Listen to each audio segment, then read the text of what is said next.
instrument, which is almost finished. He'll get the electronics installed in the next couple of days. This is spalted maple with a walnut layer in between and more spalted maple on the back, a neck through the body base with a high gloss finish on it.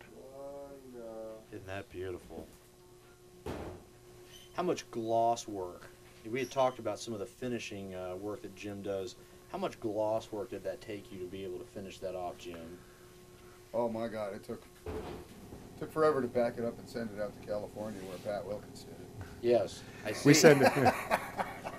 The high gloss finishing is something that we send out to special shops. One of them is Pat Wilkins out in Southern California, and then we have another guy locally named Robert Gerhard, who does some great finishing work in this area.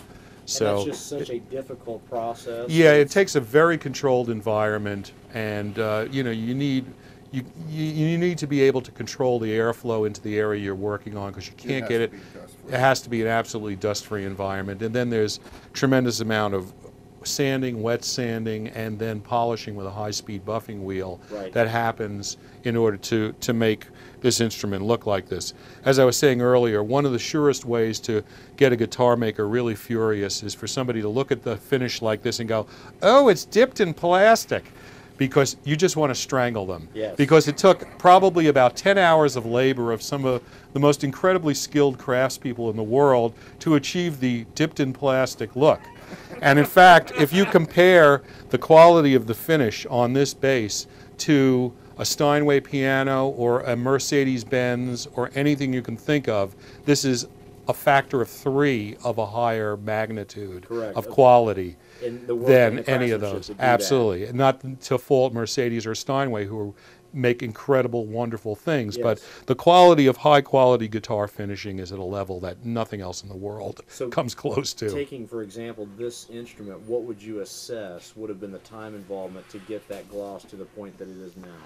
Well, you know, honestly, guys like Pat, I would say that with Pat's operation, because he's so experienced and has really, you know, been doing this for many years, I would say that there might be 3 man-hours that went into just this finishing. But a very specialized facility with high experience. Oh, absolutely. Yes. I mean, one of the things about this type of finishing that's maddening for manufacturers is that one slip and you've turned a virtually completed instrument into a useless piece of junk. Correct. So, you know, it's not something that can be done wrong. It's not something that can be done wrong, and when you're working with the high-speed buffing wheel, if you don't hang on to that instrument, it could get flung across the room or onto the floor and become a bunch of splinters right before it was 2 days away from being packed and shipped. Yes, correct. So it's tricky business. Okay, thank you so much. My pleasure.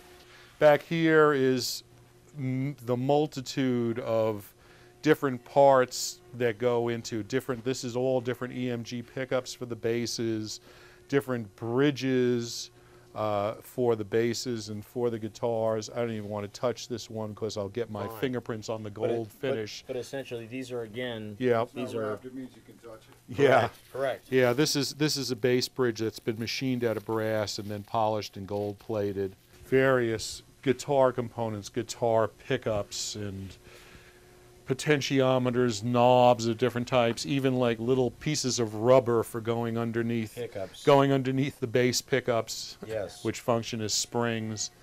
And also almost probably just a dampener, if you will, allow the pickup to do its job. Well, yeah, it has that function, but it's also really, it's a mechanical function of being able. It's the easiest way of achieving a good solid height adjustment. In fact, in a lot of cases, you know, if a guitar just has like an arrangement with like height adjustment screws and springs, you'll get a better sound by putting a piece of rubber underneath there in addition to that. It really does stop, like you said, the pickup from sort of flopping in the breeze, and you wind up with a better sounding instrument for the cost of about a 5-cent piece of rubber. Right, okay. Well, I tell you what, Stuart, it's just been fantastic having a chance to see your facility today. Well, it's been great having you guys here. Wonderful. We very much appreciate it. Thank you. You're watching the Musician Network. Please stay tuned.